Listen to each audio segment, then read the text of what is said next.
मिलते हैं आज के इस नए वीडियो में। ये वीडियो क्लास 11 के हिंदी विद्यार्थियों के लिए है, जिनका सब्जेक्ट हिंदी इलेक्टिव है, उनके लिए बहुत महत्वपूर्ण वीडियो है। क्लास 11 में हिंदी दो प्रकार के होते हैं, एक हिंदी कोर होता है, एक हिंदी इलेक्टिव होता है। कोर को हम लोग पूरक कहते हैं, इलेक्टिव को हम लोग ऐच्छिक कहते हैं। तो ये जो है हिंदी ऐच्छिक का है, किसका है? हिंदी ऐच्छिक का है, हिंदी इलेक्टिव का है। और हिंदी इलेक्टिव में दो किताब हमको पढ़ना है, पहला पढ़ना है अंतरा और दूसरा पढ़ना है अंतराल। पहला पढ़ना है अंतरा और दूसरा पढ़ना है अंतराल। अब समझिए ये वीडियो किन के लिए है, ठीक है? तो ये वीडियो जैक के लिए, झारखंड सरकार के बच्चों के लिए, झारखंड एकेडमिक काउंसिल के बच्चों के लिए। दूसरा एनसीईआरटी, जिस स्कूल में, जिस कॉलेज में एनसीईआरटी का बुक चलता है क्लास 11 में, उनके लिए बहुत महत्वपूर्ण है। सेशन आपका 2023 से लेकर के 2024 तक है। ध्यान दीजिएगा, आप लोग ज्ञात होगा कि इस वर्ष हम लोग का सिलेबस चेंज हुआ है क्लास 8, 9, 10, 11, 12 का। तो उस आधार पर हम लोग इसका नया सेशन का नया सिलेबस का वीडियो बना रहे हैं। तो क्लास 11 में दो किताब है, अंतरा और अंतराल, हिंदी इलेक्टिव का। तो पहले अंतरा का हम सिलेबस जाने कि इस वर्ष हम लोग कौन कौन सी पुस्तकें पढ़नी है और कौन कौन से चैप्टर पढ़ना है। तो पुस्तकें तो पता चल गया, अंतरा और अंतराल पढ़ना है हिंदी इलेक्टिव के लिए। अगर आपका हिंदी कोर है तो विकास और आरोह नामक किताब पढ़ना है। अगर आप लोगों की जरूरत है, आप लोगों को हिंदी कोर के बच्चे कुछ हैं, तो आप हमको बताइए, हम आपके लिए भी सिलेबस जारी करके वीडियो बना देंगे हिंदी कोर के बच्चों के लिए।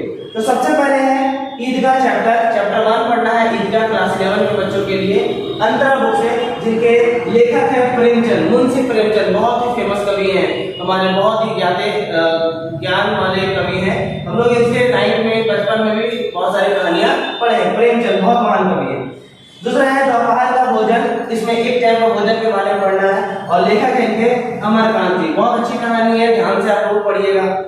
टॉर्च बेचने वाला भी बहुत अच्छे, दो दोस्तों की कहानी होती है, इसमें एक सूरज का टॉर्च बेचा जाता है। इनके लेखक है हरिशंकर परशाई, ठीक है।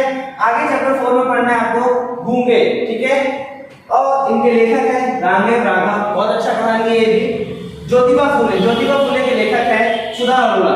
देखिए ज्योतिबा फुले का नाम लेते ही ना हम लोग, हमारा हृदय गौरवान्वित हो जाता है। क्यों? क्योंकि अगर ये ना होते और इनकी वाइफ है ना होती, जिनका नाम है सावित्रीबाई फुले, तो आज तक हमको नहीं लगता कि लड़के लोग शिक्षा पा रही होगी। क्योंकि इन दोनों ने ही मिल करके सबसे पहले, है ना, लड़कियों के लिए गर्ल्स स्कूल खोला था, वो भी पूना में, ठीक है।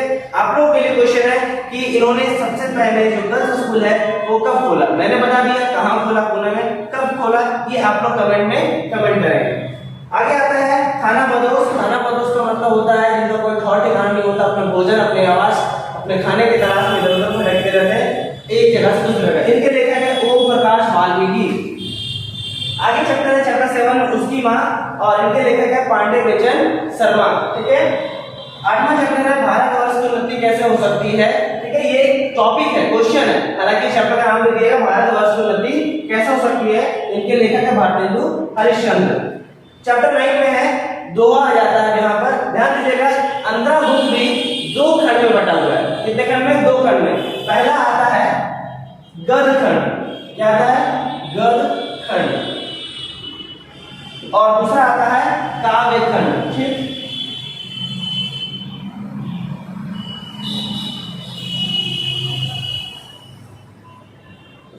तो हिंदी किताब में भी 2 बुक है, अंतरा और अंतरा के भी 2 खंड है। एक है गद्य खंड, एक है काव्य खंड। काव्य खंड में और चैप्टर है, तो आगे वाले पार्ट में पढ़ेंगे। तो आप देख रहे हैं चैप्टर 9 में अरे इन दोनों रह ना पाए, तो हिंदू और मुस्लिम के बारे में कबीर ने बहुत अच्छा दोहा लिखा है। और इसका दूसरा जो दोहा है, पहला दोहा है अरे इन दोनों रह ना पाए, और दूसरा दोहा है बालक आओ हमारे गेरे।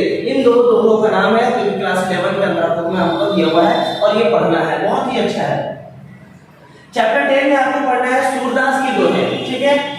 सूरदास की दोहे में पहला दोहा है खेलन में को काको गोसैया, और दूसरा है मुरली तो गोपालन ही भवती, मतलब मुरली को गोपाल ही पसंद है।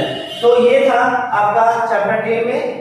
चैप्टर 11 में 3 दोहे हैं, मतलब 3 कविता हैं, छोटे छोटे हैं, 4-4 लाइन का सवैया उत्पाद जिनको कहते हैं हम लोग, या कवित कह सकते हैं, कवित कहते हैं। तो ये लेखक का नाम है देव लेखक के द्वारा 3 पद या 3 सवैये दिए गए हैं।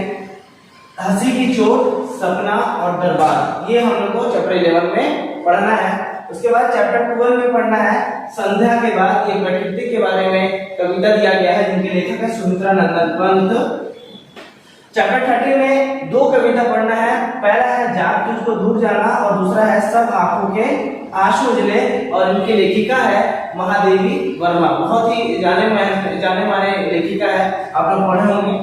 आगे आता है चैप्टर 14 में बादल को घिरते देखा और लेखक का नाम है नागार्जुन, ठीक है, ये भी प्रकृति से संबंधित है।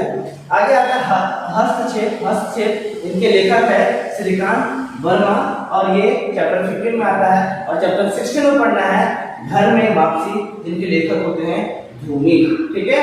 तो ये चैप्टर हम लोग जो पढ़ रहे हैं पढ़ना है, अभी चैप्टर का नाम देखें, ये सब काव्य खंड का था।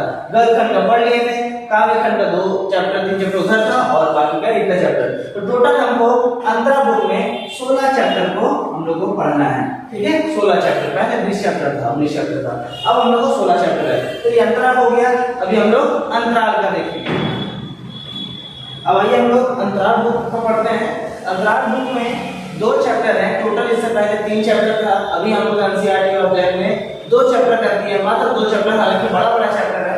तो पहला चैप्टर है हुसैन की कहानी अपनी जवानी। ये बहुत बड़ा चैप्टर है जिसमें 2 खंड है। पहला है बड़ौदा का बोर्डिंग स्कूल और दूसरा है रानीपुर का बाजार, जिनके लेखक है मकबूल शुदा हुसैन, ठीक है, मकबूल शुदा हुसैन। ये इन्हीं की कहानी है, छोटे लगता। दूसरा है आवारा मसीहा। आवारा मसीहा के लेखक हैं विष्णु प्रभाकर, ये भी काफी लंबा कहानी है। तो अंतराल बुक में 2 चैप्टर हो गए और टोटल आपका अंतराल बुक में 16 चैप्टर हो गए। टोटल 18 चैप्टर पढ़ना है हिंदी इलेक्टिव में। इसके अलावा इन दोनों बुक के अलावा एक और बुक पढ़ना है हम लोग को, अभिव्यक्ति एवं माध्यम, जनसंचार अभिव्यक्ति एवं माध्यम। ये है, ये हमारे सरकारी स्कूल में मिलता है और ये जनरली संचार के साधन के बारे में बताया जाता है। तो ये हुआ हमारा total Hindi 11 class elective, Hindi class 11 elective का सिलेबस। हम लोग नए वीडियो